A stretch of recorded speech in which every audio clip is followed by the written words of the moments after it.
Well into July, so I think it's about time I took you on a tour of the plot.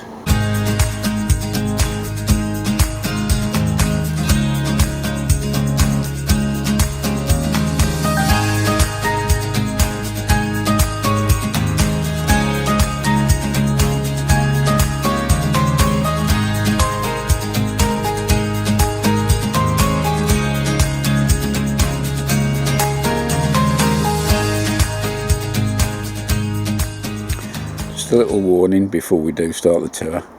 There's quite a few weeds knocking around because I've been on holiday again for a week.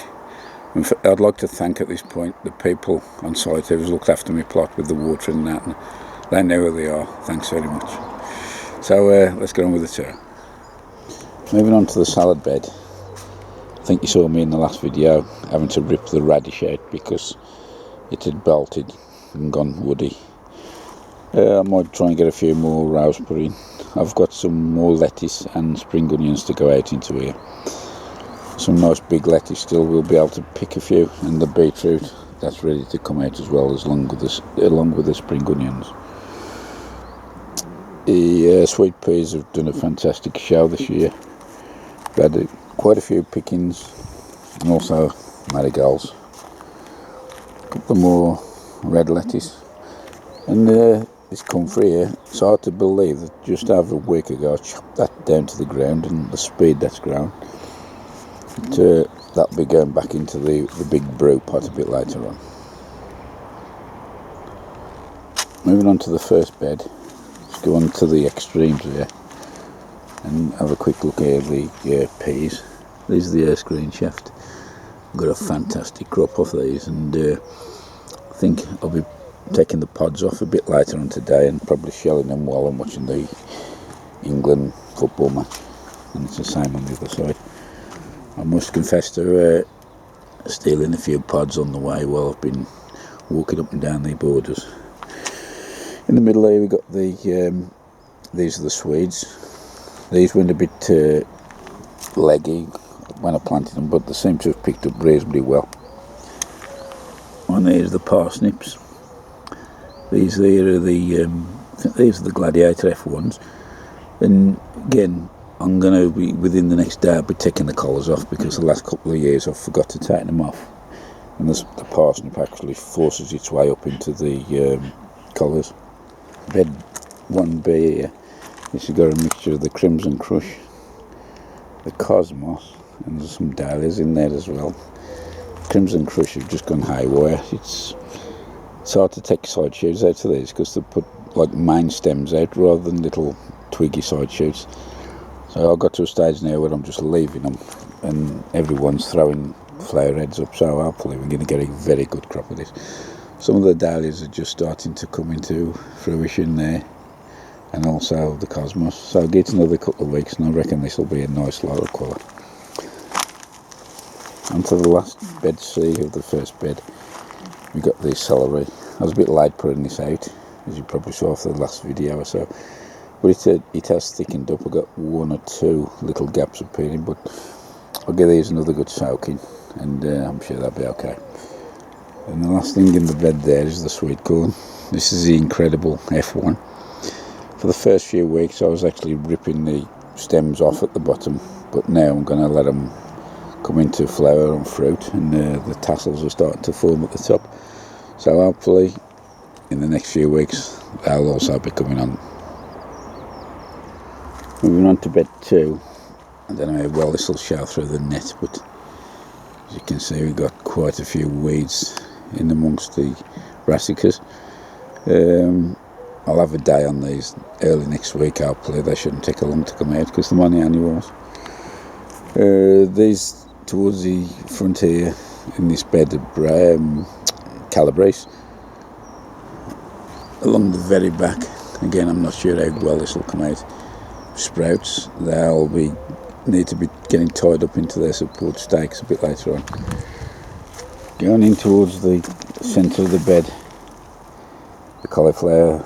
This is the variety called Clapton, and bringing up the rear at the end bed is the cabbage. There's a mixture of greyhound and I think it's golden acre is the other one on there.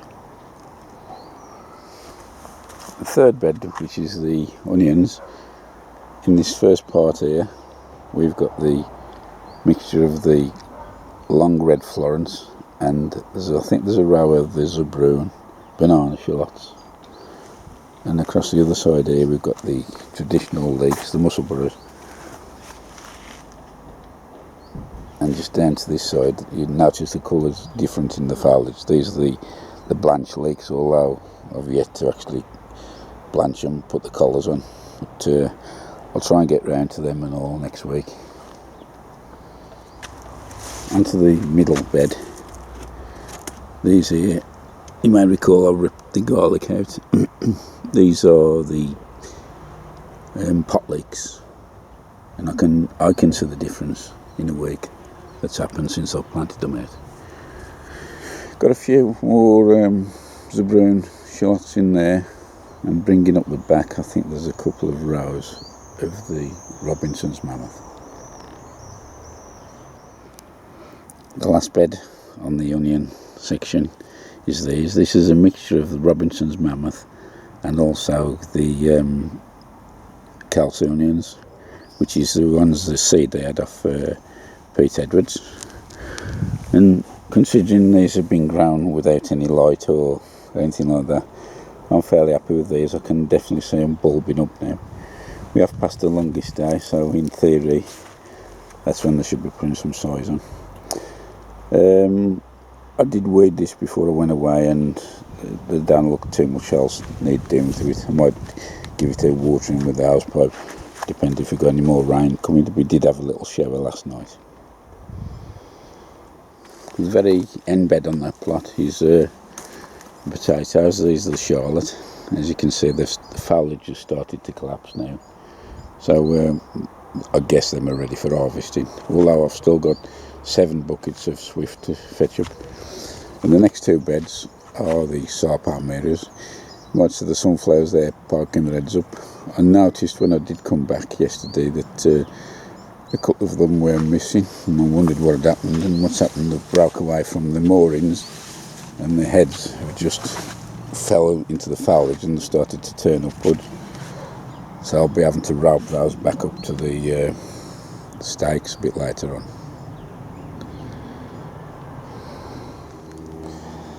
The bean trenches are a bit poor this year, although I was extremely late in sowing the beans.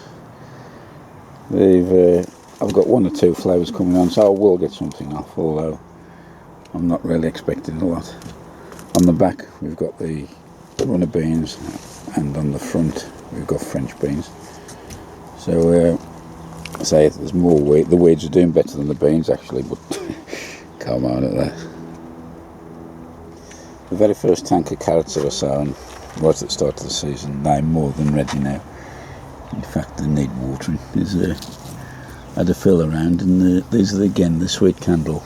They've got some decent size across the top of the carrots, so I'll be pulling some of those probably this week. Moving into the allotment greenhouse,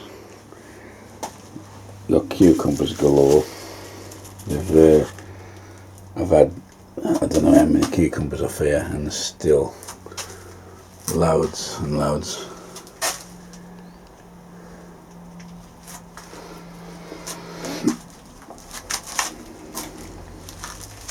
Some funny shaped ones and all. So so that's the cucumbers. They perform very well. On the tomatoes, these are the Sweet Million, and I've got some nice cherry tomatoes forming on there, some decent sized bunches, and they seem to be flowering well. Believe it or not, I've only fed these plants twice, I think, with comfrey, and that'll be another job for today, I think, probably this evening when the sun's gone down.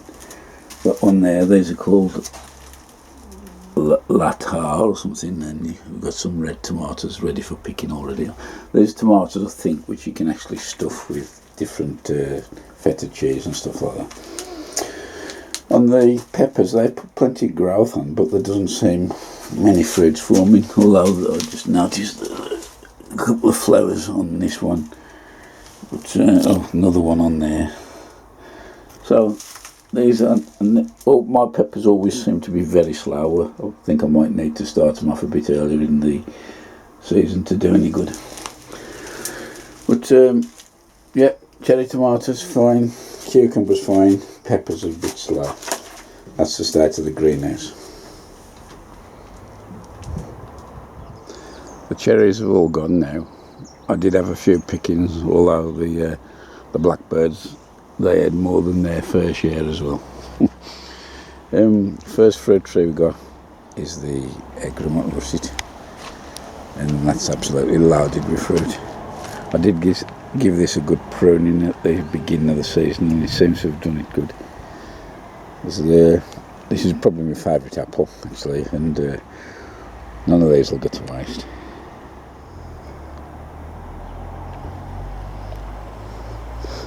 The pear tree has done very well this year. We lost very few in the June drop, so hopefully all that will come to maturity. This is a Williams, the pear is, and quite nice flavour, although I must say that Conference is my best favourite of all. Strawberries this year have been a little bit disappointing, although they are new plants, first year plants, the Cambridge favourite. We have had probably 2 punnets off, and I was expecting a little bit more, to be honest, but hopefully next year they'll reward us a little bit better. This is the remains of the asparagus that we didn't pick. I'll just let these ferns grow and I'll let them die off, and they'll be putting more strength back into the plant ready for next year.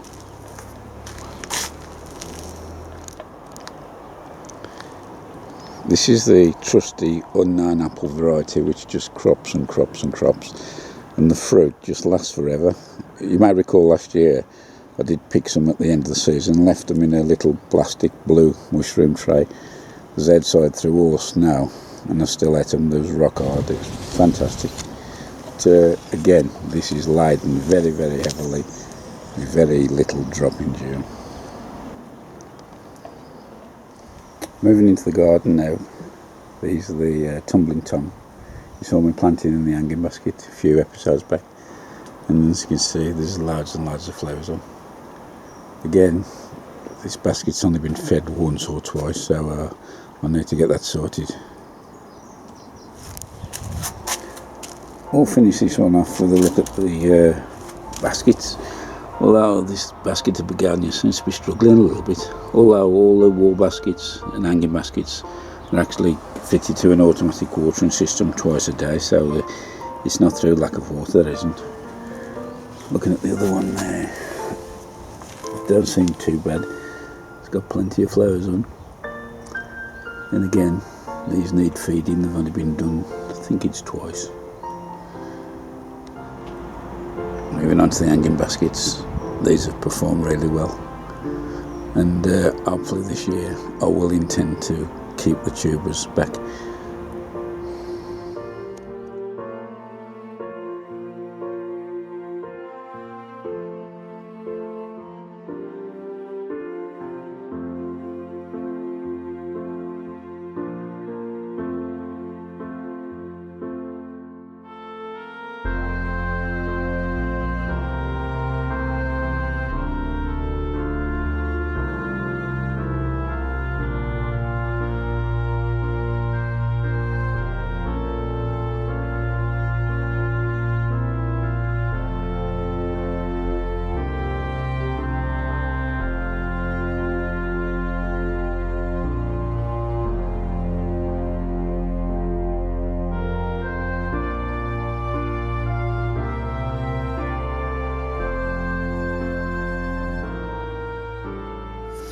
So that's the little whistle-stop tour of the plot for July 2018.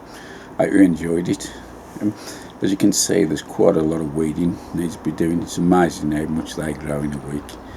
Luckily the plot's been watered well by a couple of the plot holders, which I'm very grateful for. In the meantime, I'm going to watch the football this afternoon hopefully and shell a few peas, then next week be weeding. Hopefully I'll be able to catch up a few on more of your videos as well. So until next time, see you later. Bye for now.